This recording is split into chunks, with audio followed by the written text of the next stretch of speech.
They all heard the shouting before they saw him hurl the divorce papers across the dining table. The papers slid toward her with a loud scraping sound, and the guests froze. The chandelier above them flickered as though it sensed the tension. No one dared to speak. He stood at the head of the table, his face cold and twisted with scorn. His dark suit made him look taller and more imposing. In that moment it seemed like he held the entire room in the palm of his hand. She stared at the papers. The thick stack printed in crisp black letters felt more like a slab of stone than a simple set of documents. Her heartbeat pounded in her ears. She had seen many forms of cruelty in her life, but this was new and it stung. The people around them, his friends, her so-called relatives by marriage, and various onlookers watched with shock. Some were biting their lips trying not to gasp. Some had a gleam in their eyes as if they had expected this outcome from the start. His voice cut the silence, signed them. He looked at her as if she were a stranger. His eyes did not hold any warmth. Instead, they carried a cold certainty that he was the one in control. Underneath that certainty was something even harsher, a deep belief that she was not worthy of his time, his love, or his kindness. She was supposed to cry. She was supposed to beg him to stay, to reconsider.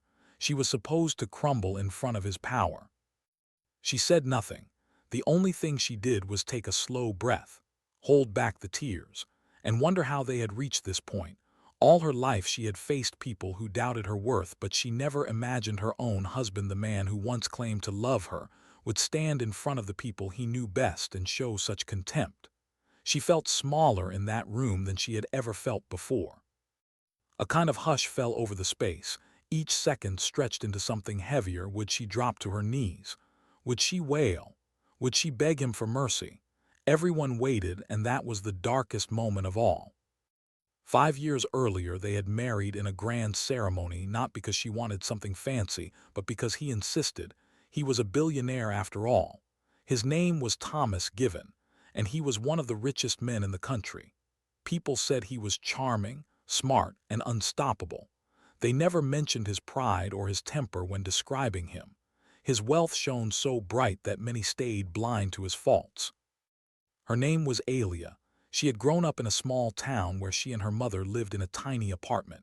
She had no siblings, her father was never part of her life, and her mother's health was fragile. Alia had learned to survive on very little. She worked odd jobs to pay for her mother's medicine. She studied hard in school when she could, but she had no illusions about her future, being a black girl in a place where opportunities were scarce. She had known challenges. She had faced subtle racism daily, from teachers who doubted her abilities to shop owners who watched her with suspicion. When she first met Thomas, she was working at an upscale restaurant as a busser. He was there for a business dinner. She remembered the way he laughed at some joke a colleague told, how he exuded confidence. Everyone at his table seemed to orbit around him like he was the sun and they were tiny planets. Alia had spilled water on his table by accident that night. She expected him to yell, to demand she be fired on the spot. But he only flashed a grin, told her it was all right, and slipped her a $100 tip. She had never seen that much money in her life. Later, Thomas found her in a corner of the restaurant, tears in her eyes. She was embarrassed by her mistake, by the attention, by the realization that she was out of place in this world of wealth. He took out another bill and pressed it into her hand, telling her to get something for herself and her mother. Then, with that same confident smile, he asked if she would like to join him for coffee someday. She said yes, unsure of her own voice. That was the start of their story. Their first few dates felt like a dream. She could not believe this wealthy, powerful man wanted to spend time with her. He took her to fancy restaurants, museums, and shopping malls that she had only seen on billboards. She found herself torn between excitement at the new sights and a nagging feeling of not belonging. She felt the stares from some of the staff. She felt their silent question, "What is she doing with him?" But Thomas always brushed those moments aside. "Ignore them," he would say. "You're with me now. They have no idea who you are." He would hold her hand, and for a moment she would feel safe. She started to let down her guard, believing that maybe this was how her life was meant to turn out. Maybe love had finally found her even if it came from a different world. When Thomas asked her to marry him, she was speechless. They had known each other for only 6 months. Her mother was still unwell, and Alia worried about the cost of hospital bills. Part of her felt wary of stepping into such a big commitment with a man she still barely knew. But he looked sincere when he held out that ring with the giant diamond. He promised to support her, protect her, and help care for her mother. "I love you," he said, and the way he said it made her heart flutter. She looked at that ring bigger than anything she ever imagined wearing and felt both fear and hope dancing inside her. In that moment she chose to hope. She nodded through her tears, said yes, and let him slip the ring onto her finger. They had a lavish wedding at a grand estate overlooking a lake. Her mother was too ill to attend, but Alia's closest friends from her hometown came. Many of Thomas's guests were from the world of luxury corporate partners, famous celebrities, an extended family who wore designer clothes and chatted about million-dollar deals. Alia felt lost in the crowd, but when Thomas put his arm around her, she reminded herself that this was her life now. She promised herself she would make him proud. She would be a good wife, no matter what it took. The first year of marriage was calm, at least on the surface. They settled into a sprawling penthouse in the city. She tried her best to decorate it in a way that felt warm and welcoming. Thomas seemed to enjoy her presence, and he made sure she had everything she needed. He gave her a credit card and told her she never had to ask for permission to buy anything. When her mother's health grew worse, he arranged for a private nurse and paid all the medical bills. Alia found ways to express her gratitude. She cooked him breakfast every morning, learned his favorite foods, and waited up for him at night when he returned from long business meetings. She was always polite, always thankful. She felt a duty to show him she was worthy of his kindness, but she also began noticing things that made her uneasy. He rarely introduced her to his inner circle. If there was a big event at his company, he found reasons for her not to come. He said he was protecting her from the harsh spotlight. There are a lot of snobs in high society. He told her they will say awful things. She did not fight him on it. A small part of her was relieved not to face those judging eyes. Still, she felt a pang each time he shut her out. He wanted her close, but not too close. He gave her plenty of material comfort, but also built invisible walls that she could not break down. The first real argument happened at a charity gala. It was the first time Thomas agreed to bring her. Alia wore a simple black gown and spent hours on her hair and makeup, determined to look the part of a billionaire's wife. When they arrived, people stared. She felt every pair of eyes on her brown skin, on the curls in her hair. She felt people sizing her up, whispering behind half-hidden smiles. She tried to stand tall, offering polite greetings. But she saw how many looked at Thomas, then back at her, and made quiet remarks. The highlight of the night was when an older woman who turned out to be Thomas's aunt approached and said in a patronizing voice, "You must be so grateful to my nephew for saving you from your sad life. You really should try to fit in better." Alia's face burned, but she forced a smile. Before she could respond, Thomas pulled his aunt aside. She expected him to defend her, to tell his aunt that her words were hurtful. Instead, Alia overheard him laugh with his aunt in a low voice. She heard the words, "Don't worry, she'll learn." She felt a crack in her heart. At that moment on the ride home, she asked him why he had not stood up for her. He responded that she was being sensitive, that she did not understand how these social circles worked. "She didn't mean any harm," he said, brushing it off. "Do you want me to start a feud with my own family?" Alia felt tears threaten to fall, but she held them back. She looked out the window and stayed silent. Life carried on. Alia kept quiet about her hurts and kept trying to be the good wife. She spent her days reading, writing in her journal, and visiting her mother. Thomas threw himself into his empire, traveling often and making deals. When he was home, he was polite but distant. He offered no real conversation, no real intimacy. It was as though he considered her a trophy, something to display when convenient, but not a true partner. Even so, Alia told herself she should be grateful. Hey everyone, I just wanted to take a moment to say a huge thank you for helping us reach 1,000 subscribers. Your support means the world to me and I'm incredibly grateful for every like, comment, and share. This is only the beginning. Let's keep growing this amazing community together. So if you haven't already, please subscribe, drop a like, and leave a comment. Thank you once again for all the love and support. She was not working through jobs anymore. Her mother was getting top-quality medical care. She lived in a beautiful penthouse and had plenty of money to shop for clothes or household items. Did she really have the right to complain? That question nagged at her, especially when a new segment would come on showing stories about people facing discrimination and poverty. She felt empathy for them, especially when they were black women like her. But she also felt a strange sense of guilt that she was now removed from those struggles. She wanted to do more.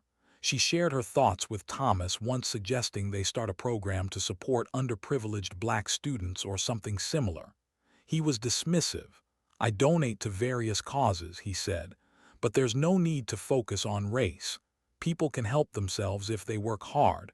I did, everyone else can too. Alia did not see the point in pushing further. She knew that behind his polished facade, he believed that his success was proof that anyone could succeed.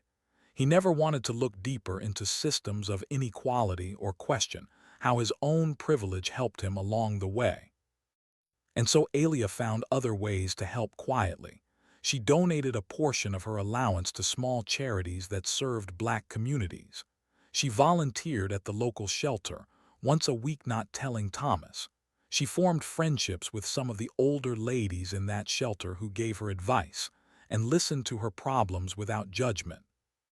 Over time, the cracks in her marriage began to widen. She could sense Thomas growing colder, especially when she tried to share any opinion that clashed with his. He would tell her she was naive, that she did not understand business or society. It was not always about race either. Sometimes he simply thought she was less intelligent. He would laugh at her attempts to learn about investing. He would make offhand comments about how someone like her could never grasp complex financial strategies. When she asked if she could go back to college and finish her degree, she had taken community college classes before they met. Thomas shrugged. You're free to do what you want, he said. But I don't see the point. You have everything you need here. There was no real encouragement. Still, she applied to an online program to at least continue learning. It made her feel like she had some control over her life. Meanwhile, her mother's condition stayed the same. The doctor said they were doing all they could. Alia spent hours by her mother's bedside. Her mother sometimes whispered her worries that Alia looked sad, that something was not right at home. Alia always responded that everything was fine. She could not bring herself to tell the truth. She wanted to protect her mother from worry. In quiet moments, Alia found herself feeling lonely. She had a huge penthouse but no one to talk to. She would eat dinner alone while Thomas stayed at the office or traveled. Sometimes days passed without them speaking more than a few sentences. She did not even have many friends in the city. The old ones back home seemed distant, as if they no longer recognized her life. The high society women Thomas introduced her to were polite but not warm. She always felt out of place. One afternoon, Alia came across a photo album from the wedding. She flipped through the pages looking at pictures of them smiling, cutting the enormous cake, dancing under the fairy lights. Everyone was dressed in their finest clothes. Thomas looked proud and strong, holding her as if he cherished her. Alia remembered the hope she felt on that day, the sense that she was stepping into a life filled with possibilities. She closed the album, tears forming in her eyes. She wanted that hope back. She wanted to believe there was still love between them. She decided she would speak to Thomas about her feelings, about what she needed. She would ask him to attend counseling with her, or at least sit down and talk honestly. That evening she prepared a nice dinner: roasted chicken with herbs, mashed potatoes, and grilled vegetables. She set out candles, hoping for a warm atmosphere. Thomas arrived home, clearly stressed from work. He tossed his coat on the couch and loosened his tie. He barely noticed the candles or the smell of food. Alia tried to give him a hug, but he sighed and moved past her to the dining table. They ate in silence for a bit, then she mustered the courage to say she wanted to have a serious conversation. She talked about feeling lonely, about wanting to be closer to him, about her fears that their marriage was falling apart. Thomas listened, his jaw clenched. When she finished, he sat down his fork and said, "Are you done?" She nodded slowly, her eyes welling up. He shook his head. "I've had a tough day. I don't need this right now." She asked if they could talk another time. He told her he was too busy. She wanted to tell him she loved him, that she missed him. Instead, she watched as he got up from the table, left his half-eaten dinner and walked away. Later that night she lay awake in bed, tears slipping onto the pillow. He was asleep beside her, or at least pretending to be, his back turned. It was a cold reminder of how far they had drifted. More and more Thomas returned home late or left early. Alia only heard of his achievements from the news or from employees who praised him. He had become a financial giant known for buying out struggling companies and turning them into gold mines. But while his reputation soared in business, the man at home grew harsher. He spoke to Alia in sharp tones if she asked questions. If she tried to show him something she wrote or learned in her classes, he dismissed it. She once overheard him speaking on the phone to a colleague saying, "I should have married someone who matched me better. This was a mistake." Those words sliced through her like knives. She left the room before he caught her listening. That night she stood on the penthouse balcony looking out at the city lights. She wondered how love could fade so fast, or if it had been an illusion all along. Even worse, she began to notice how he treated her around his wealthy, mostly white colleagues. He never outright insulted her, but he made jokes about her background or her small-town ways. He made comments about how she had good genes for a black girl, which she found insulting and humiliating. More than once she heard him tell someone that she had been lucky to marry up. It was a subtle form of racism that stabbed at her self-respect. She realized that despite her being his wife, he viewed her as lesser. He saw her as some kind of project that he had generously saved. Alia's heart ached with the weight of it all. She wanted to believe there was still good in him. After all, he had once been kind to her. He had shown her a world she never knew. But every day those memories felt more like a mirage. She wondered if she was the only one fighting for this marriage. Then again, was it even worth fighting for if he saw her as inferior? When Alia's mother took a turn for the worse, she needed to spend more time at the hospital. Thomas gave her a driver and told her to do what she must, but he did not come to the hospital often. He claimed work was too demanding. Alia would sit by her mother's bed telling her stories of better days. Her mother would stroke her hand looking worried. She asked if Thomas treated her well. Alia forced a smile and said yes. She did not want her mother's last days to be filled with sorrow. One night her mother's condition became critical. Alia called Thomas, her voice shaking, asking if he could come say goodbye. He told her he was in the middle of a major deal. He said she should call him when she had an update. Alia felt her chest tighten. She realized that whatever love Thomas once had for her or for her family was gone, or maybe it had never been there. In that moment she stopped hoping he would change. She stayed with her mother through the night. In the early hours her mother opened her eyes and whispered, "You deserve better, baby. Don't let anyone make you feel small." Then her mother slipped away quietly, her hand still in Alia's. That moment was a turning point for Alia. She felt pain deep and raw, but also a flicker of resolve. Her mother's last words rang in her mind, urging her not to accept a life without dignity. The funeral was small, attended mostly by neighbors from her hometown. Thomas made a brief appearance, standing stiffly in a dark suit. He offered his condolences to the guests, but he left right after the short service. Alia saw him glance at his watch more than once, as if this was an unwanted delay in his busy schedule. She felt a mix of anger and sadness. The man who once seemed to care about her now acted like she was merely an obligation. After the funeral, Alia stayed a few more days in her hometown. She visited old friends and found comfort in their warm embraces. She thought back to the time she and her mother struggled with rent or groceries, how her mother always believed in her. She decided then that she would not live as a caged bird in Thomas's penthouse anymore. She did not know exactly what she would do, but she vowed to find a way out of this painful existence. When she returned to the city, she tried to speak with Thomas again. She told him she needed change. She wanted to get a job, do something meaningful, maybe continue her education in a more serious capacity. He looked at her as if she were speaking another language. "Why would you need a job?" He asked. "I'm giving you everything. What more do you want?" She explained that she needed purpose. She needed to feel like her life belonged to her, not just be some decoration in his world. He dismissed her. "That's nonsense," he said. "If you're bored, do some charity work, but don't interfere with my business or my life. I'm under too much pressure to worry about your sudden cravings for independence." She felt a deep frustration build inside her, but she forced herself to remain calm. She realized if she tried to argue, he would shut her down.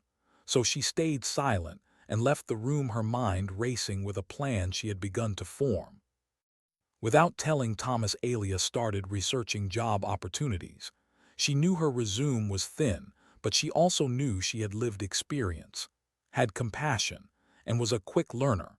She applied for entry-level positions at local nonprofits, hoping to find a place that matched her desire to help others. After a few interviews, a community center that focused on mentoring youth called her back. They needed someone for administrative tasks, youth program support, and general office help. The pay was modest, but that did not matter. She accepted the offer with a grateful heart. Each morning she rose early, left the penthouse before Thomas woke, if he was even there, and headed to the community center. It was a lively place filled with children running around, older volunteers organizing events, and staff who worked tirelessly to keep the programs going.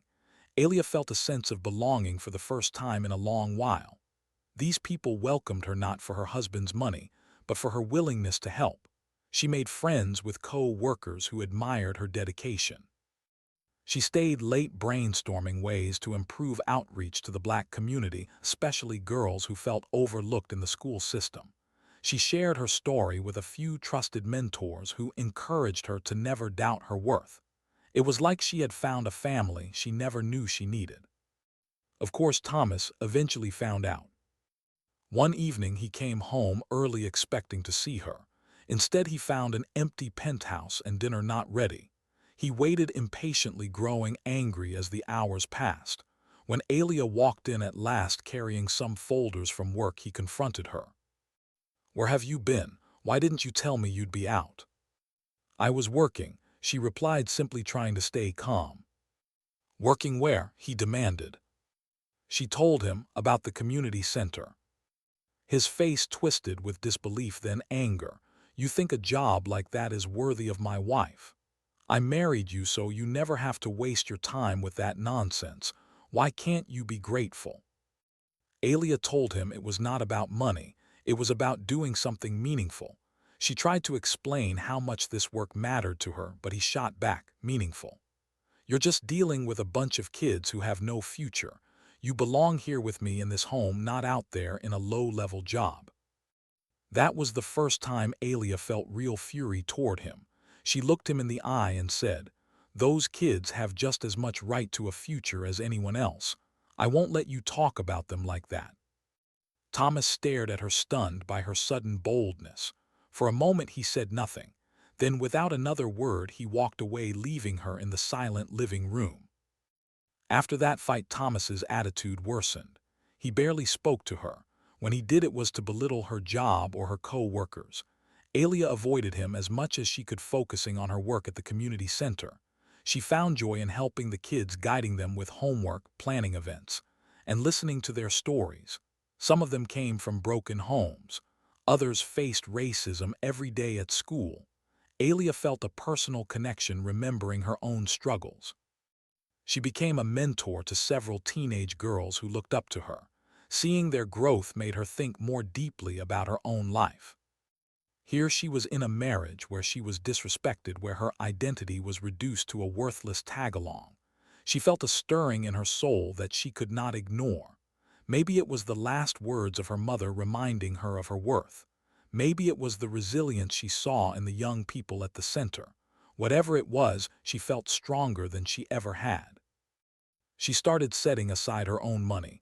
Although her paycheck was small, she carefully saved a portion. She considered leaving Thomas, but fear held her back. What if he cut her off financially and she ended up with nothing? What if he tried to punish her? He had the money, the lawyers, and the power. She knew he was not above cruelty, but she also knew she could not continue living this way. She waited, hoping for a sign or an opportunity. That opportunity came in an unexpected form. One day, the community center's director told Alia that a large company was interested in donating funds. They had heard about the work the center did with at-risk youth. Alia was overjoyed, thinking this meant new programs, more equipment, and better facilities.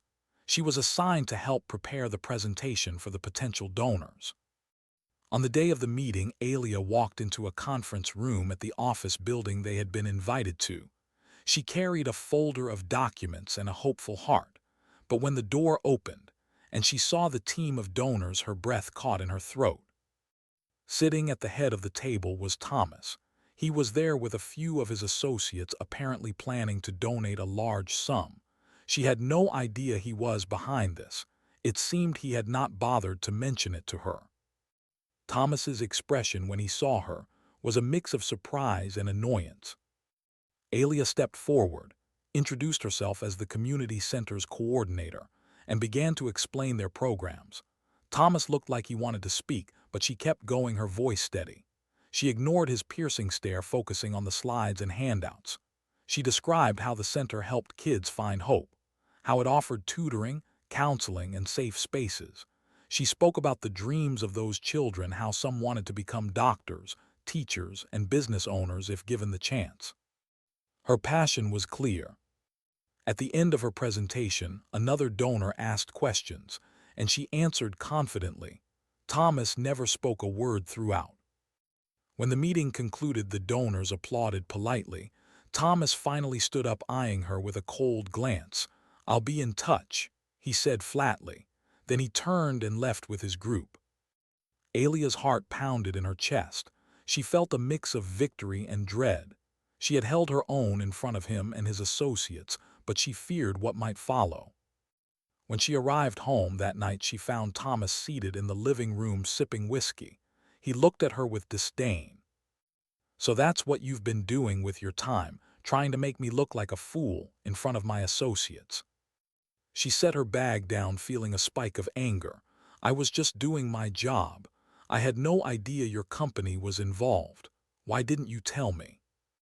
He scoffed, swirling the drink in his glass. "Because I didn't see the point. But now you made me look like I can't even control my own wife. They were all impressed with you, as if you're some noble activist. You should have left that to the staff in charge of marketing or fundraising, not placed yourself front and center like you're a hero." Alia stood firm. "I am on staff. I handle the programs every day, and I was asked to present. I don't see what's wrong with that." Thomas set his glass down hard. "What's wrong is that you're embarrassing me. You're supposed to be at home, not parading around as some savior of underprivileged kids. I gave you everything. I took you from a place of poverty, and this is how you repay me, by showing me up in a meeting." She felt her cheeks burn with anger. "You're the one who acts like I should be grateful to the point of losing my own self. I'm not property you can just showcase or hide." That was when he snapped. His face twisted, and he threw the empty glass against the wall. It shattered, whiskey splattering. Alia jumped back, fear rushing through her body.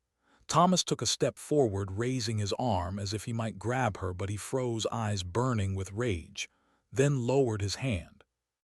"You'll regret this," he said in a low voice before storming out of the penthouse. In the days that followed, Thomas stayed away. He did not come home, and Alia was almost glad for the silence. But her mind raced. She knew this was not over. Thomas was a man who hated feeling humiliated or out of control. She worried about what he might do next. To protect herself, she began gathering important documents: her birth certificate, old financial statements, her marriage license. She kept them in a hidden folder in her closet. She also moved some of her small savings to a separate account that Thomas did not know about. She confided in her boss at the community center, who advised her to be careful. They pointed her to a few legal resources in case she needed them. Alia considered filing for separation, but she felt a swirl of conflicting emotions. Part of her still remembered the kindness he once showed. A very small part of her hoped he might realize his wrongdoing and change. She also dreaded the fallout if she left him. Would he punish her by withdrawing any funding he planned to give the center? Would he use his power to make it impossible for her to keep her job? A week later, Thomas reappeared. He came home late one night reeking of alcohol and passed out in the guest bedroom. Alia watched him from the doorway, thinking how far they had come from that first day they met in the restaurant. She felt no warmth toward him. She felt pity for both of them. The next morning she left for work without trying to speak to him. When she came back that evening, she found him waiting in the living room once again. Only this time he was not alone. Two lawyers stood by his side, their expressions stern. On the coffee table lay a set of papers. Alia froze, her stomach dropping. She recognized the heading at once: divorce. Thomas's eyes flickered with a cold satisfaction. He nodded at one of the lawyers, who stepped forward and handed her the documents. They looked thick and official, with many pages filled with legal jargon. Alia's hand trembled slightly as she took them. She looked up at Thomas, her expression unreadable. He did not speak at first, letting the silence sink in. Then he said in a smooth, arrogant tone, "Sign them. Let's make this quick and painless." She glanced at the papers, noticing how they left her almost nothing. There was a small sum of money, not enough to live on for more than a few months considering the cost of rent in the city. The penthouse, the cars, the expensive art, everything remained his. There was no mention of spousal support that could sustain her in the long run. She swallowed the lump in her throat. "This is what you want?" she asked quietly. He smirked. "It's best for both of us. You go on your way and I keep what's mine. I'm sure you can find another job doing your community work." The lawyers exchanged glances, waiting for her reaction. Alia turned each page, skimming the cruel terms. She saw how little he thought of her, how easy he thought it would be for her to crawl away and vanish from his life. She remembered how he once said he loved her, how he once promised to take care of her, and here he was now discarding her like an old piece of furniture. But it was not just about the money. It was about the lack of respect, the racism, the abuse, and the belittling. She thought about the children at the community center who fought each day for dignity. She thought about her mother, who had told her not to let anyone make her feel small. With a slow, deep breath, she looked at Thomas and said, "I won't sign this." A flicker of anger crossed his face. The lawyers remained silent. Thomas stiffened. "If you don't sign, I'll drag you through court. It will be expensive. It will be public. Trust me, you don't want that." Alia held his gaze, her voice calm but her heart racing. "Then drag me through court." Thomas exploded. He yelled that she was ungrateful, that he had saved her from a life of poverty. He threatened to smear her name, to tell the world she was a gold digger who manipulated him. The lawyers tried to calm him, but he waved them off. "You have no power," he spat at Alia. "I can destroy you." She stood there, feeling her hands tremble, but she was not a helpless girl anymore. She had found her passion, her voice. She had seen too much to be scared into submission. "Do what you have to do," she said. "I'm not signing away my life on your terms." Thomas pointed a finger at her, fury in his eyes. "You'll regret this," he repeated before stomping out of the penthouse, the lawyers trailing behind him. Alia sank into a chair, taking in what had just happened. She stared at the divorce papers, her hands shook, but she felt a surge of resolve. She refused to let him bully her. She would find a way to stand up for herself, even if it meant facing him in court. Her mother's words rang in her ears once more. "You deserve better," she whispered to herself. "Yes, I do." In the following weeks, Thomas's threats became real. She received notices from a high-powered legal firm warning her that if she did not sign, they would file motions to limit any possible settlement. They would also drag up her past, painting her as a woman who used Thomas for money.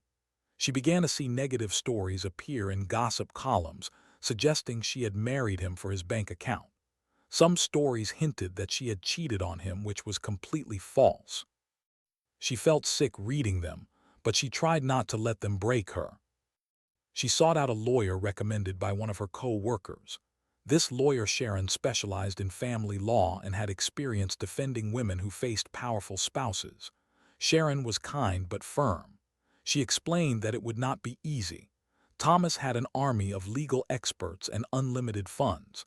However, Sharon believed Alia had a strong case given the emotional abuse and the attempts to leave her with nothing. "Don't give up," Sharon said. "We'll fight this." Alia continued working at the community center. She found strength there. Her boss reassured her that they would stand by her. The kids asked why she looked tired, and she just smiled, gently saying she was dealing with grown-up problems.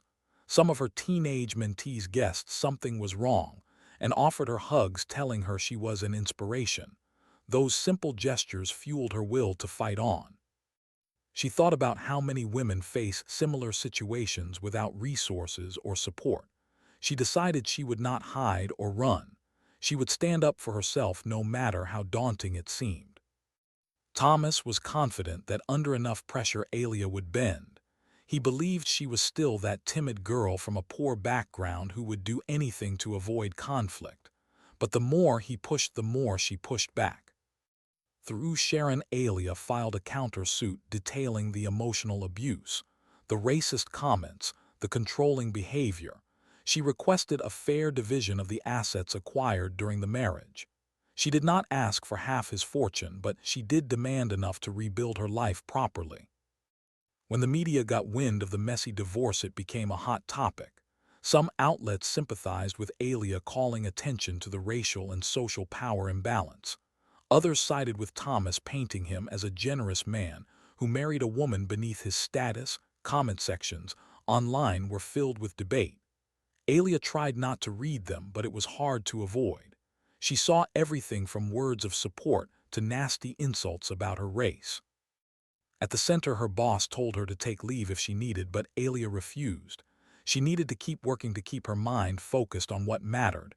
Every day she saw kids who faced hardships far worse than hers. She found courage in their resilience. She would tell them stories about famous Black leaders, about people who overcame obstacles. She told them, "You must never let anyone define your worth." She realized she was also talking to herself. The pre-trial hearings were tense. Thomas arrived with his team of lawyers, wearing an expensive suit and a smug expression. Alia sat beside Sharon, feeling her palms sweat. The judge listened to both sides lay out the basic facts. Thomas's lawyers portrayed Alia as someone who contributed nothing to the marriage. They tried to tear down her character, citing her humble background and lack of higher education. They claimed she was only after his money. But Sharon presented evidence of Alia's volunteer work, her job at the community center, and her mother's medical bills, all of which Thomas had once agreed to pay. She showed texts and emails where Thomas belittled Alia, referencing her race and her lack of sophistication. It was painful for Alia to hear those words repeated in court, but it also showed the judge that Thomas's behavior was not as pristine as he wanted everyone to believe. Thomas glared at Alia across the courtroom, as if silently warning her to back down, but she held her head up. She had come too far to submit now. At the end of the hearing, the judge set a date for the actual trial. Both sides were told to gather more evidence and be prepared. Thomas's lawyers tried to push for a swift decision in his favor. The judge declined, saying that the issues were too complex to rush. Alia left the courthouse feeling drained but also strangely proud. She had not crumbled under the weight of his threats. She had faced him, and she was still standing. She did not know how things would end, but she knew she was fighting for something larger than just money. She was fighting for her dignity. Weeks passed as they prepared for the trial. Alia was told that Thomas wanted to settle out of court if she agreed to a small sum and a confidentiality clause. She refused. She would not let him buy her silence. Each day she discovered more about his tactics. Reporters would show up near the community center hurling questions about their marriage. Thomas's lawyers would send new demands trying to intimidate her. Sharon urged her to hold firm and reminded her that many powerful men use such bully tactics. Meanwhile, word spread around the community center about what Alia was going through. One of the local news stations reached out to her directly wanting to hear her side. For a long time she was unsure whether to speak. She did not want to become a spectacle. But then she thought about all the women who needed to see someone stand up to a powerful abuser and not cave. She agreed to a short interview, keeping her statements general but honest. She spoke about how money could not buy love or respect, and how racism and arrogance had torn her marriage apart. Thomas's reaction was swift. He used his influence to pressure the station trying to get the interview pulled, but it was too late. Clips appeared on social media with many people praising Alia for her courage. Others attacked her, calling her a liar. She tried not to read the hateful comments. She focused on the positive responses, the messages from other women thanking her for telling the truth. One night as the trial date approached, Alia received an unexpected phone call. It was from one of Thomas's distant cousins, a black woman named Regina, who had never openly talked to Alia before. Regina explained that she had always kept her distance from Thomas because of his attitude and the way his family looked down on her. She said she admired Alia's bravery. "Listen," Regina told her quietly, "I have some information that might help you. Thomas's father was involved in a scandal years ago, and it's tied to why Thomas treats black people the way he does. He tries to hide it, but I have documents that show some of the illegal practices in their company targeting black communities. If you want them, I'll send them." Alia's heart pounded. She did not fully understand what Regina had, but she sensed it was important. Regina emailed her several files. Alia forwarded them to Sharon, who looked them over and felt they could be used to show a pattern of discrimination. It might not directly relate to the divorce, but it added weight to the argument that Thomas's racism was deep-rooted. Sharon said, "This could also bring a lot of unwanted attention if we use it. Are you sure you're ready for that?" Alia thought about the risk. The information could spark a bigger scandal, but it would also shine a light on Thomas's family history of exploiting black communities. She took a moment before nodding. "I'm ready," she said. "He wanted a fight, he's got one." The trial began in a crowded courtroom. Reporters lined the halls snapping pictures as Thomas strode in, flanked by his lawyers.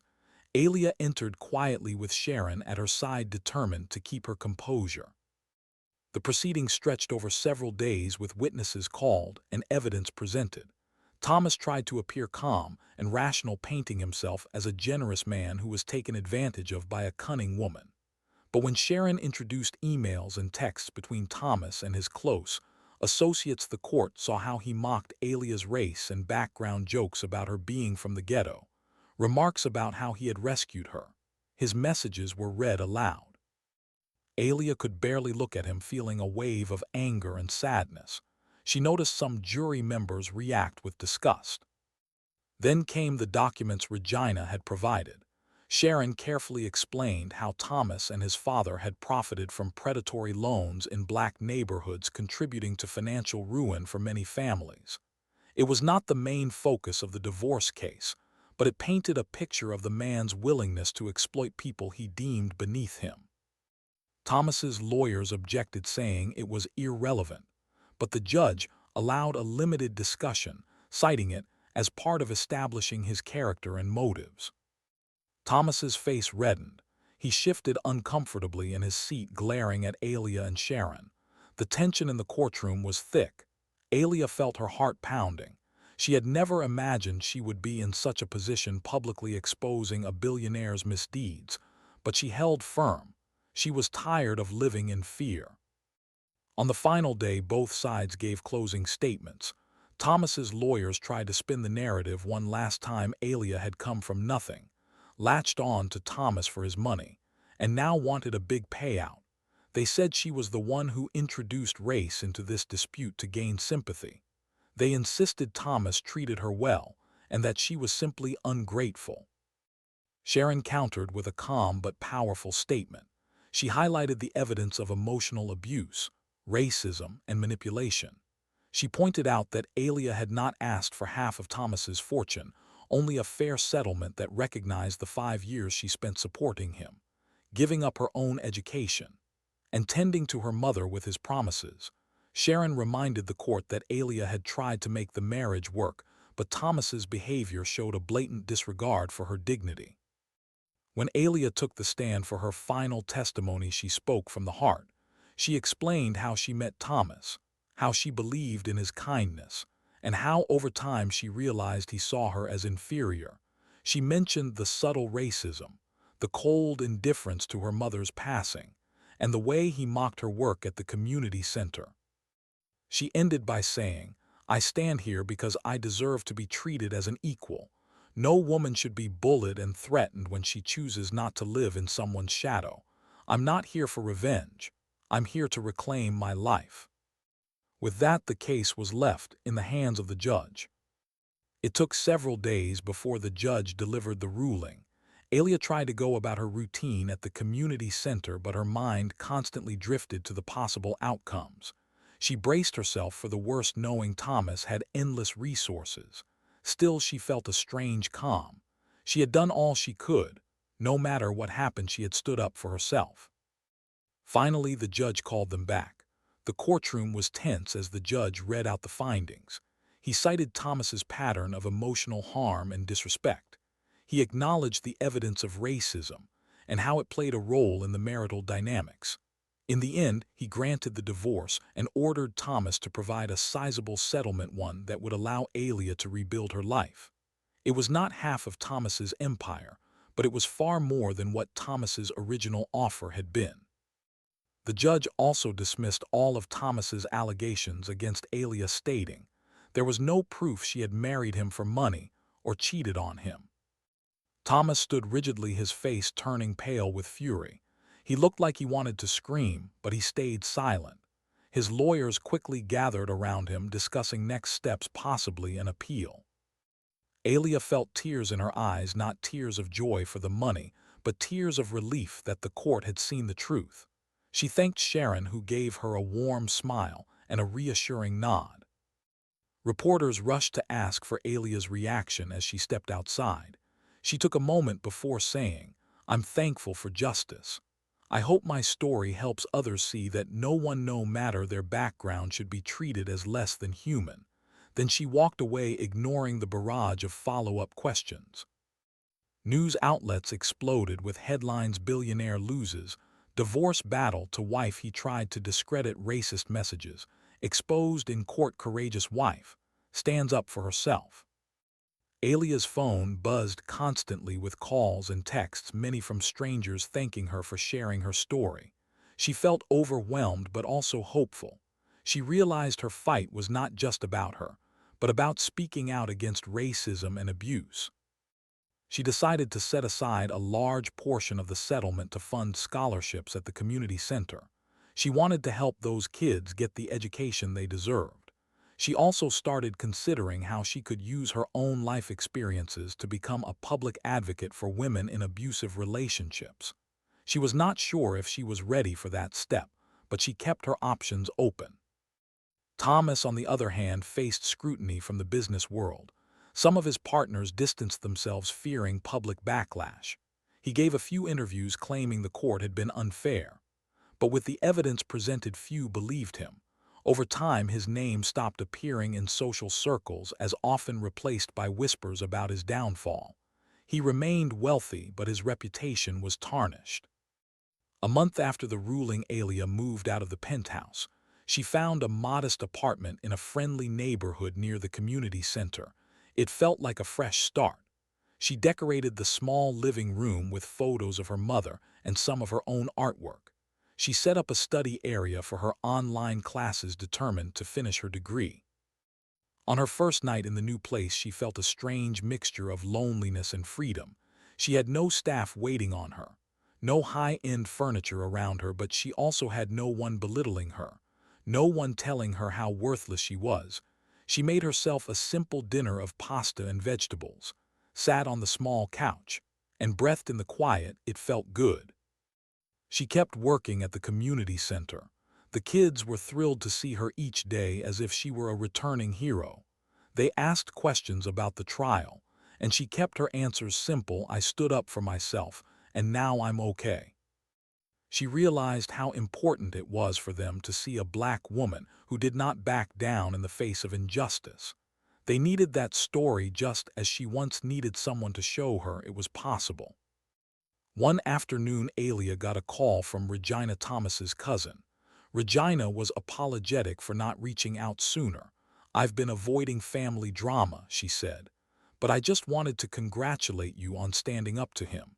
You did what many of us never had the courage to do." Alia thanked her sincerely and expressed her gratitude for the documents Regina had shared. Regina admitted it had been her own quiet protest, having seen how Thomas and his father hurt people for profit. Regina also mentioned that some of Thomas's relatives were furious about the ruling, claiming Alia had embarrassed the family. But Regina no longer cared about their opinions. She said, "If you ever need anything, call me. I'm proud of you." Alia felt a warmth spread in her chest. She had gained an ally from the most unexpected place. It reminded her that not everyone in Thomas's world was heartless. Sometimes it just took one brave person to come forward with the truth. Over the next few weeks, Alia settled into a new normal. She checked her separate bank account and saw the settlement money had arrived. Part of her still felt uneasy accepting it, but Sharon had assured her it was rightful compensation for what she endured, and for the years of marriage she invested in good faith. Alia used some of it to pay for improvements at the community center, like fixing the roof and adding more computers for the kids. She did it anonymously, not wanting the attention on herself. She also enrolled in more classes, thinking she might major in social work. She wanted to turn her pain into a purpose to help others break free from abusive or unequal relationships. The center's director offered her a chance to coordinate a new program focusing on women's empowerment. She gladly accepted, eager to share her experiences in a constructive way. Sometimes late at night, she would recall the moment Thomas flung those divorce papers across the table, expecting her to beg. She would remember the humiliations, the racist jokes, the isolation. Those memories hurt, but they also reminded her of how far she had come. She was no longer that scared woman waiting for him to change. She had found her own strength and identity outside of his shadow. Then came a letter in the mail that nearly made her heart stop. It was from Thomas. The envelope felt heavy, as if it carried a threat. She opened it carefully, her hands unsteady. Inside was a single sheet of paper, handwritten. "Alia," it began, "I don't expect you to forgive me, but I wanted to offer a final word. Everything is messed up now. I lost a lot of deals because of the trial, and some people view me differently. I still don't believe I was entirely wrong, but I can't deny the court's decision. If I could do things over, maybe I would have handled it better, but what's done is done. Don't think this is an apology. It's more of an acknowledgement that you won. I hope you're happy now, Thomas." Alia read it twice. She felt no joy in his words, only sadness. It was clear he was not truly remorseful, just angry at his losses. She placed the letter in a drawer, unsure what to do with it. She realized that sometimes closure does not come with a heartfelt apology. Sometimes it comes with accepting that the other person will never change or see things the way you do. And that was okay. She had her life to live, free from his control. Months passed and Alia continued her journey. She found a rhythm, work at the community center, attend her classes, and spend weekends enjoying simple pleasures like strolls in the park or quiet reading sessions. She also connected with a counselor who helped her navigate the emotional scars left by Thomas. She began speaking at small events, sharing her story with women's groups, especially those reaching out to Black communities.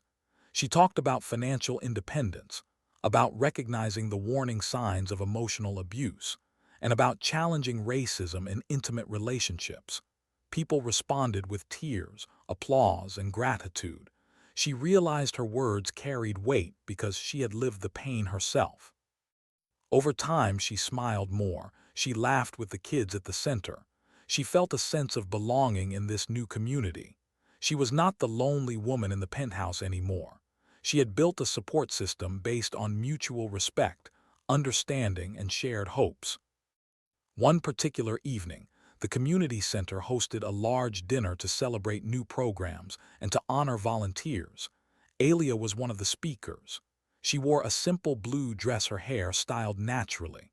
As she stood at the podium, she glanced around at the many faces smiling up at her children, volunteers, donors, friends. This was a room of warmth of people who genuinely cared about each other. She spoke about her journey, being careful not to dwell too much on the trauma. Instead, she focused on the message of strength and self-worth. No matter where you come from, she said, her voice steady, no matter what challenges you face, you have the right to stand tall, you have the right to demand respect, and you have the right to walk away from those who refuse to give it. As she finished, the room erupted in applause. A tear slipped down her cheek, but she was smiling. She thought of her mother, who would have been so proud to see her like this. She thought of the night Thomas had slammed the divorce papers in front of her, believing she would crumble. She realized how wrong he had been. After the dinner, some of the teens she mentored gathered around her. They asked if she was ever scared when facing someone as powerful as Thomas. She took a moment before replying, "Yes, I was scared, but I was also more scared of losing myself if I gave in." She then told them that fear was normal, but letting it stop you from doing what is right would keep you trapped forever. They thanked her, saying she was the bravest person they knew. Alia felt humbled, explaining that bravery is doing the right thing even when you feel fear. She hugged them, promising to help them in whatever way she could as they pursued their own dreams. Back in her apartment, Alia poured a cup of tea and sat by the window looking out at the city lights. She remembered how 5 years ago city lights represented a life. She never thought she'd have a life of wealth and comfort with Thomas. Now, they represented something different, her own path, her new chance. She felt at peace. She had won in court, but more importantly, she had won back her dignity. She no longer worried about Thomas's next move or about whether society would judge her. She had discovered a deeper truth: self-worth does not come from material things or from another person's approval. It comes from living in alignment with who you truly are. For the first time in many years, she felt genuine hope, not the fragile hope she once clung to when she married Thomas, but a hope rooted in her own strength. She sipped her tea and whispered a quiet thank you to her mother, to the supportive people around her, and to herself for not giving up. A few months later, an unexpected letter arrived. It bore the logo of a major philanthropic foundation known for supporting underprivileged communities. Alia opened it, reading the words with disbelief. They had decided to award a large grant in her name to honor her advocacy and to support the community center's work. Part of the grant would fund nationwide expansion of mentorship programs for Black youth, something Alia had dreamed about but never imagined would happen so soon. She was invited to an awards ceremony where she would be recognized for her contributions. Her mind raced. She was just a once poor girl who had stumbled into a billionaire's life, only to face racism and heartbreak. Yet here she was not only surviving but making a real difference. On the night of the ceremony, she stood on the stage in front of a packed auditorium. Her hands shook slightly as the host praised her achievements and her courage. Applause thundered across the room. In that moment, she spotted a familiar figure lurking at the back. It was Thomas. He watched from a distance, his face blank. She caught his eye for a brief second. It was as if time froze. There was the man who had once thrown those papers at her feet, expecting her to beg for mercy. Yet here she was receiving a grant in her own name, recognized for her strength and her work to uplift others. She turned back to the podium, her heartbeat steady. She thought, He gave me divorce papers expecting me to crumble, but I built a new life that doesn't revolve around his power or his wealth." As the ceremony ended, she glanced back again. Thomas was gone. She did not know why he came or what he felt. Maybe he was there to see if she would fail. Maybe he was there out of curiosity or regret. But it did not matter. His shadow no longer shaped her destiny. She had discovered a joy and a purpose bigger than he could ever crush. The applause grew louder and the host led her off the stage. People came forward to shake her hand, share their admiration, and offer their help for future projects. In that electrifying moment, Alia felt the fullness of her life blossom in front of her. The fear and pain were still part of her story, but they were no longer chains around her spirit. She had reclaimed her voice, her pride, her freedom. That was what she did next, and it shocked everyone who thought she would plead for mercy. Instead of begging, she rose higher than anyone expected. And in doing so, she changed not only her own life, but the lives of many who saw her journey as a beacon of hope.